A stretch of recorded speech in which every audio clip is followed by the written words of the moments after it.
Hello aware people. आज मैं आपको बताने वाला हूँ कि क्यों कुछ लोग ज़िंदगी में बहुत अमीर बनते हैं और क्यों कुछ लोग सारी ज़िंदगी गरीब रहते हैं। रॉबर्ट और माइक दो दोस्त हैं। रॉबर्ट के पिता ने पीएचडी की थी, फिर भी वे सारी ज़िंदगी गरीब रहे। वहीं माइक के पिता ने कभी 8वीं भी पास नहीं की थी, फिर भी वे मायामी के सबसे अमीर आदमी बने। जिस कारण रॉबर्ट बहुत ही जल्दी समझ गए थे कि अगर उन्हें अमीर बनना है तो उन्हें अपने दूसरे पिता यानी कि माइक के पिता की बातें माननी चाहिए, क्योंकि वो दोनों ही पैसे को लेकर बिल्कुल अलग अलग सोच रखते थे। एक कहता था कि पैसा बुरी चीज़ है, वहीं दूसरा कहता था कि ज़िंदगी में पैसे का ना होना सबसे बुरा होता है। एक कहता था कि बेटा तू पढ़, बड़ी कंपनी में नौकरी ले और पैसे कमा, वहीं दूसरा कहता था कि बेटा तू खूब पढ़ पर नौकरी करने के लिए नहीं बल्कि दूसरों को नौकरी देने के लिए। पहला पिता कहता था कि हमें कोई भी महंगी चीज़ अफोर्ड नहीं कर सकते हैं, और दूसरा पिता कहता था कि बेटा तू दूसरे तरीके सोच कि तू कैसे उन्हें पा सकता है, इससे तुम्हारा दिमाग खुलेगा और तुम नई चीज़ें सीख पाओगे। रॉबर्ट के अमीर बनने का राज यह था कि उन्होंने अपने अमीर पिता से बचपन में ही फाइनेंशियल लिटरेसी सीख ली थी। तो आइए मैं आपको अमीर बनने के 5 पॉइंट्स बताता हूँ। Financial literacy. रॉबर्ट ने अपने पिता से जो सबसे पहली चीज़ सीखी थी वो थी फाइनेंशियल लिटरेसी। अब ये एक बहुत ही अजीब बात है कि हम अपने फॉर्मल एजुकेशन पर लाखों रुपए खर्च करते हैं, पर कोई भी स्कूल ये गारंटी नहीं देता है कि 12वीं या ग्रेजुएशन के बाद हमारी 10,000 की भी नौकरी लग जाएगी।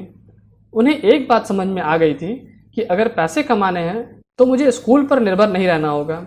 इसलिए उन्होंने फाइनेंशियल लिटरेसी पर ध्यान देना शुरू किया, क्योंकि अगर वो ऐसा नहीं करते तो वे ज़िंदगी भर रैट रेस में फंसे रह जाते हैं।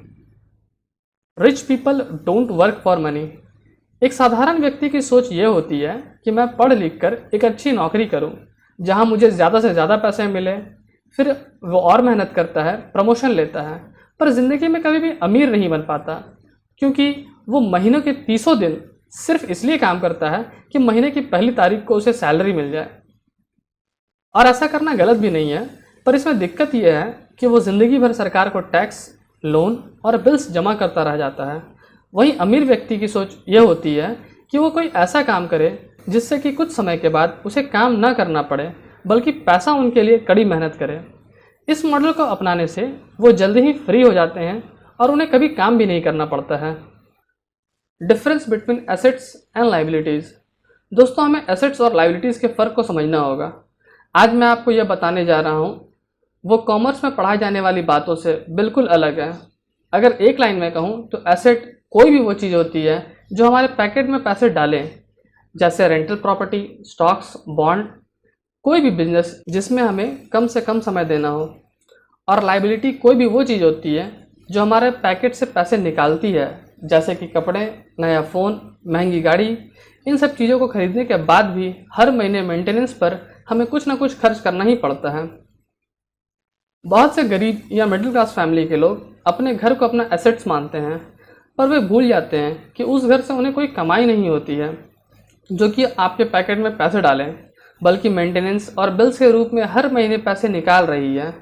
अगर आप अपने घर को लाइबिलिटी के कैटेगरी से निकाल कर एसेट्स की कैटेगरी में लाना चाहते हैं, तो आप उस घर को किसी कमरे को या फिर गैराज को या फिर किसी हिस्से को रेंट पर दे सकते हैं। आइए अब हम पुअर, मिडिल और रिच फैमिली के कैश फ्लो को समझते हैं। पुअर पीपल, इस कैटेगरी के लोग पैसे कमाते हैं, फिर उन पैसों को अपने ज़रूरतों पर खर्च करते हैं, जैसे कि टैक्स, रेंट, फूड, क्लोथ्स, और किसी भी एसेट्स को खरीद नहीं पाते हैं, इसलिए ये हमेशा पुअर पीपल ही रहते हैं।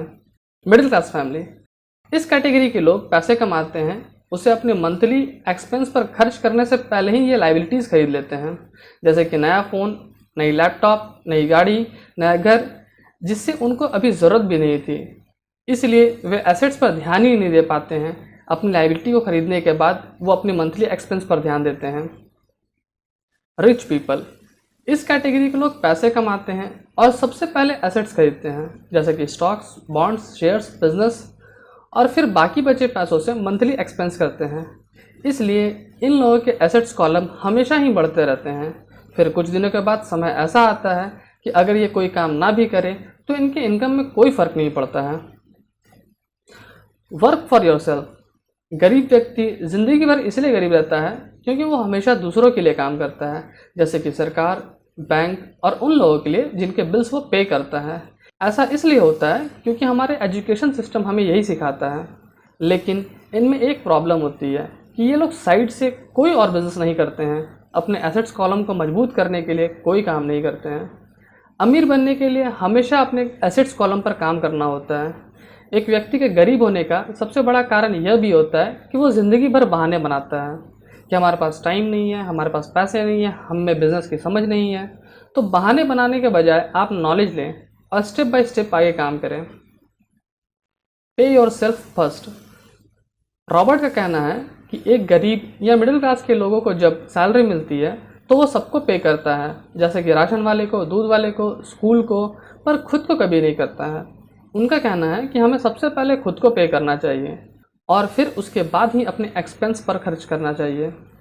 हमें हर महीने अपने कमाई का कम से कम 10% हिस्सा खुद के लिए बचा कर रखना चाहिए, जिसे हम एसेट्स खरीदने पर खर्च करें और धीरे धीरे खुद को अमीर बना सकें। तो ये थी कुछ बातें जो मैंने आपको रॉबर्ट कियोसाकी की book rich dad poor dad से बताई। अगर आपको ये बातें अच्छी लगी तो लाइक करें, अपने व्यूज़ कमेंट करें और सब्सक्राइब करें, ताकि मैं आगे भी आपको ऐसी बातें बता सकूं जो आपको ग्रो करने में हेल्प करें। और अगर आप ये बुक पढ़ना चाहते हैं तो इसका लिंक मैं डिस्क्रिप्शन में डाल दूंगा, आप वहाँ से बुक खरीद भी सकते हैं और चाहो तो ई बुक भी खरीद सकते हैं। And at the last, thanks for watching.